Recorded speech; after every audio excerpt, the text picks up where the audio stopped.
The floor to His Excellency Mr. Volodymyr Zelenskyy, President of Ukraine. Thank you very much, President. Thank you, Mr. Secretary General, distinguished leaders, representatives of states and governments, and all those who still pay attention to the work of the United Nations. We must admit the world's attention to the UN is fading. The organization has less influence, and too often there is a lack of real decisions on fundamental issues. This is exactly what we need to speak about today, about the tools that sadly are not working now. But they will work, I'm sure. They will work if you are active, if we are active, because the main tool is in your hands. First of all, I thank the Republic of Korea for this meeting of the Security Council and for the opportunity to call for peace. Today, there will be a clear call for peace in this Council. And here is one of the main distortions of our time. Whom must we call to peace, and on whom must we press to achieve it?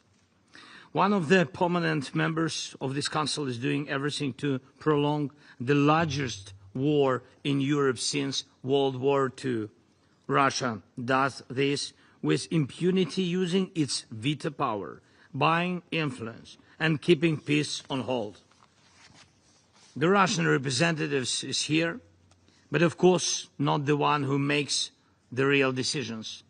That man fears to sit face to face with Ukraine and the world and openly admit he wants only war. Instead, Putin sends delegates who cannot and don't want to stop the bloodshed.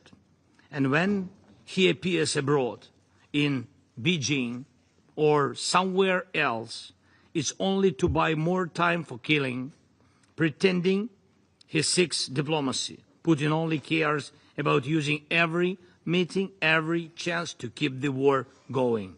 Each day, Russia kills our people, destroys our cities, and leaves no sign it will ever return to the principles of the UN Charter. China is also represented here, a powerful nation on which Russia now depends completely.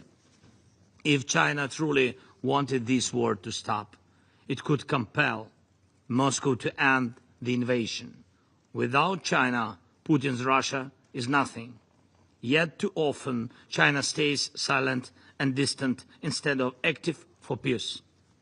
The United States of America is present here as well, a strong nation that supports our defense, and we've said yes to every proposal from the US President for a ceasefire and talks with Russia to bring peace. But Russia always says no, or tries to confuse everyone so that even a ceasefire can't happen. And I met with President Trump just now, and we spoke about how to finally bring peace, and we discussed a few good ideas, and I hope they will work. And I'm grateful for this meeting, and we expect America's actions to push Russia toward peace. Moscow fears America and always pays attention to it. The United Kingdom is here, a permanent member of the Security Council. France is here, also a permanent member. Both nations support us, support our people, our independence. Both promote diplomacy, and both are parties to a document that was supposed to be a positive milestone, together with the other permanent members of the UN Security Council. But instead, it became a warning to the world. The Budapest Memorandum, meant to guarantee Ukraine's security in exchange for giving up nuclear weapons, failed.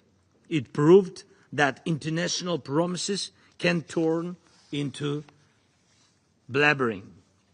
That is why today, with Britain, with France, and already with more than 30 nations in our coalition of willings, we are building a new security architecture. We count on the United States of America as a backstop. Real security guarantees must become the line Russia cannot cross again. Here is one example of how strength can stop war. If we could strengthen our skies with a joint system to shut down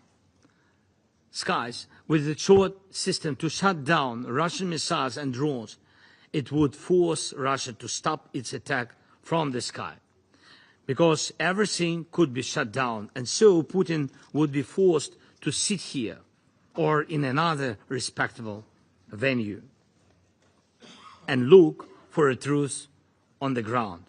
If there is no war in the sky, Russia can't keep fighting on the ground.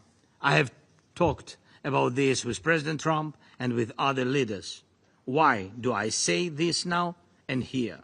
Because you, the United States, China, Britain, France, the permanent members of the Security Council, represent the world's essential power, the power that must act when international law alone cannot. And no, not Russia. With this war, Russia has discredited itself, even for those who do not yet criticize Putin openly. They still feel that Russia's presence brings no good.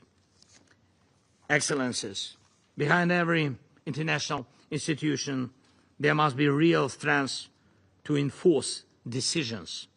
This is true for the Security Council and for the UN as a whole. If you stand together for ending this war, even Russia will have to obey. And if some of you act while others delay, the war goes on. Ukraine wants peace more than anyone in the world. The front is on our land, and we mourn our people, and we try to save our cities and to save our small villages. Russia ignores its dead, blind to its own losses. But one day it will see and it will hear, and it will happen when it sees your actions, when it hears your united call for peace. That is my appeal to you today. Be the force that act together, please, united lest to stop Russia's war. And we know how to guarantee security. What we need now is a strong push to force Russia toward peace. Thank you. Slava Ukraini. I thank His Excellency Mr. Zelenskyy for his briefing. I shall now make a statement in my capacity